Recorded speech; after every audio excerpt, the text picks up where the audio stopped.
Election क्यों लड़ना चाहते हैं? औज़ु बिल्लाहि मिनश शैतानिर रजीम, बिस्मिल्लाहिर रहमानिर रहीम।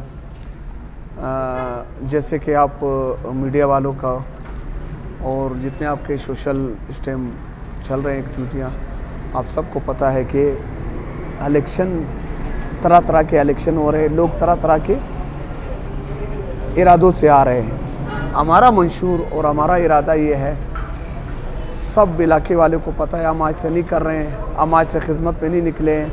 हम 6-7 साल से इस इलाके में लगे हुए हैं, खिदमत कर रहे हैं, चाहे वो सफाई के लिहाज से हो, चाहे वो पानी के लिहाज से हो, चाहे गैस पे हमें लड़ना पड़ रहा है, चाहे लाइट का हो, चाहे एजुकेशन का हो, चाहे हेल्थ से हो, चाहे किसी गरीब के साथ कोई राशन के उस पे हो, और जितने हमारे इलाके के मसाइल है उसके साथ हम चल रहे हैं। और जो हमारे इलाके में सबसे जो बड़ी मसाइल इस टाइम चल रही है वो है बेरोज़गारी।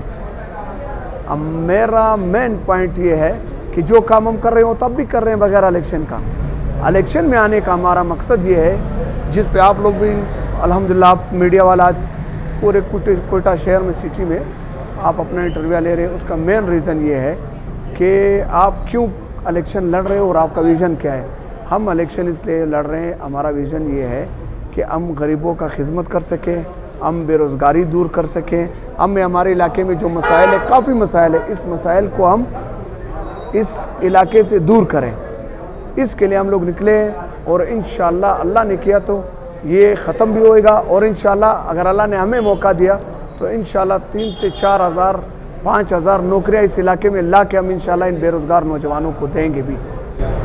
अच्छा सर, तो मेरा एक सवाल ये है कि आपका इंतखाबी मंशूर क्या है? देखिए, मंशूर तो मैंने पहले आपको बताया।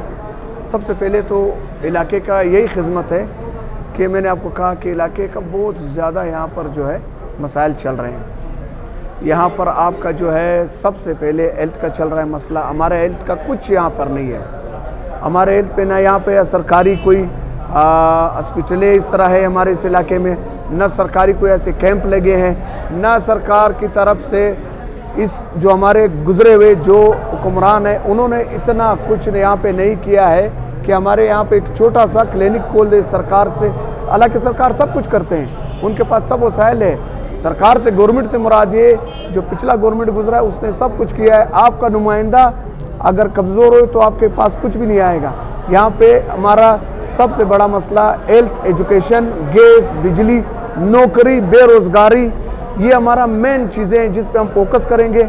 सफाई और पानी जो इस टाइम पूरे कोयटा शहर का इशू है, तकरीबन अपने बस तक हम लोगों ने कुछ पूरे भी किए होंगे। मैंने अपने तरफ से बोरे भी लगाए हैं, बोरे भी सही करवाए हैं, पानी भी सही करवाया है। ये हमारे ये कुछ ऐसे मसाइल है जो मेजर मसाइल है, वो ये मसाइल है जो मैंने आपके आगे रखा। बेरोज़गारी का तो हद हो गया है, आप जाएँ लोगों के घर में आटा नहीं है। अभी मेरे पास एक बंदे का फ़ोन आया, कल उसके फोदगी हो, आज मुझे कह रहा है हमारे घर में ना आटा है ना कुछ, ऐसा खुदा के लिए। मैंने कहा आप आ जाए, इंशाल्लाह कुछ करते हैं। तो आप ये देखिए ये मसाइल, इससे ऊपर क्या मशहूर हमारा हो सकता है। जिस टाइम हमारे इलाके वाले सारे भूख से मर रहे हैं और बेरोज़गारी है, नौकरियां नहीं है, गैस नहीं है, बिजली नहीं है, एजुकेशन नहीं है, तालीम नहीं, क्या है? कुछ भी नहीं है मेरे भाई। पानी टैंकरों पे ला के लोग टैंकर के भी कर्जदार हो गए, अब वो भी नहीं ला रहे। ये हमारा मशहूर है। अच्छा सर, मेरा दूसरा सवाल ये है कि आपके हल्के का सबसे बड़ा मसला क्या है और मुंतखब होने के बाद आपकी तरजीहात क्या होंगी? सर, हमारे इलाके का जो सबसे बड़ा मसला है, हर मसला हमारे इलाके का बड़ा है, लेकिन जो मेजर मसला है, बड़ा मसला है, मैंने आपको बारहा कहा है कि हमारे इलाके में बेरोज़गारी है। हमारे इस इलाके को नौकरियां चाहिए, हमारे इस इलाके को रोज़गार चाहिए। हमारे इस इलाके में पानी नहीं है, गैस का प्रेशर नहीं है, बिजली हमारे सिटी जितना बिलें दे रहे हैं शायद कोई दे रहा हो, सब बिले पे हैं। अब मैं आपको यकीन दिलाता हूँ कि 100 में से 90% हमारे बिले पे है, लेकिन इस टाइम भी हमारा लोड शेडिंग सबसे ज़्यादा है। गैस जो है, जो हमारे पकाने और बच्चों खाने का टाइम होता है, गैस शार्ट हो जाता है। ये हमारा बड़ा मसला है। नौकरियाँ नौकरियाँ नौकरियाँ, हमारे इलाके में नौकरियाँ नहीं है भाई। हम नौकरियाँ मांगते हैं इस गवर्नमेंट से, हम आके नौकरियों के ऊपर लड़ेंगे। हमारे इलाके में नौकरियों को बहुत सख्त ज़रूरत है। हम नौकरियाँ लाना चाहते हैं, हम इस इलाके को रोज़गार पे लगाना चाहते हैं। हमारे नौजवान दरबदर हो गए हैं, कोई किधर जा रहा है, कोई किधर जा रहा है, कोई क्या कर रहा है, कोई क्या कर रहा है। हालात ख़राब हो गए हैं। अच्छा सर, तो मेरा एक सवाल ये है कि पानी, बिजली, तालीम और बेरोजगारी की बातें तो सब करते हैं, लोग आपको ही वोट क्यों दें, आपके मुखालिफ को क्यों नहीं? सर उसका मेन रीज़न ये है कि मैं इस आवाम के साथ जब से निकला हूँ, फिर मैं ना बारिश देखा है, ना मैंने गर्मी देखा है, ना सर्दी देखा है, ना मैं किसी का गम से रहा हूँ पहुँचा हूँ, ना मैं किसी के फातिहा से रहा हूँ मैं पहुँचा हूँ, ना मैं किसी के शादी से रहा हूँ मैं पहुँचा हूँ, ना मैं किसी के खिदमत से रहा हूँ, ना मैंने ताना छोड़ा है, ना मैंने कचहरी छोड़ा है, ना ID कार्ड का मसला होता है। जहाँ पे होते हैं हम उनके साथ पेश होते हैं। और अगर इस जगह में कोई ऐसे मसाइल हो जाते हैं, जिसकी शादी हो रहा है, किसी बेवा का शादी हो रहा है, हमने अपने तरफ से अपने पॉकेट मनी से हमने उसका खिदमत किया है, तो ये लोग हमारे साथ खड़े नहीं होंगे तो किसके साथ होंगे? कोई है नहीं, मेरे भाई इसके साथ कोई खड़े नहीं हुए हैं। आप आएँ, ऐसे ऐसे घर है कि मैं अभी भी आपको कहता हूँ परचून वालों का लाख लाख कर्जदार है। मेरे ख्याल से आप भी होंगे, हम भी हैं। ये हाल है। जो आटा हमें 800-1000 का मिलता था, आज वो कितने का है? डॉलर आपका कितने का है? ये सारी चीज़ें महंगे। वो लोग ये भूल गए कि मैं बच्चों को पढ़ाऊँ या नहीं पढ़ाऊँ। वो इस चीज़ पे आ गए कि भाई मेरे घर में क्या पक रहे हैं, मेरे घर में क्या है। तो ये हमारे साथ इस वजह से खड़े हैं कि हम उस हर गम दर्द में, जो मेन बात है, हम हर गम दर्द हर खुशी में उनके साथ खड़े हैं और खड़े रहेंगे, चाहे हम जीते चाहे हम हारें। ये हार जीत होता रहता है, ये ज़िंदगी का एक किस्सा है, ये चलता रहता है। लेकिन हमने जो उनके साथ वादा किया, मरते दम तक इसके साथ खड़े हैं।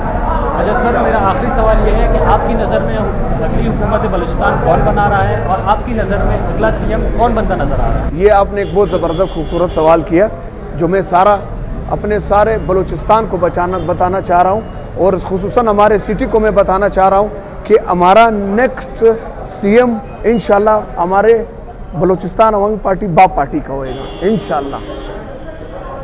Thank you. सर, मेरा ये सवाल है कि सूबाई असम्बली कानून साज असम्बली, आप मुंतखब होने के बाद कौन सी कानून साजी की कोशिश करेंगे जो आम आवाम को, आपके हल्के समेत आम आवाम की बेहतरी के लिए हो? हम पूरे बलूचिस्तान के लिए आवाज़ उठाएंगे। हम पूरे बलूचिस्तान के जो भी मसाइल है इंशाल्लाह वफाक तक जाएंगे। बलूचिस्तान में हर फोरम पे, हर जगह पे, हम अपने असम्बली में उन गरीबों का, उन लाचारों का जिनका आवाज़ किसी ने नहीं पहुँचाया, इंशाल्लाह हमारे उनके साथ वादा है, हम उनका आवाज़ पहुँचाएंगे।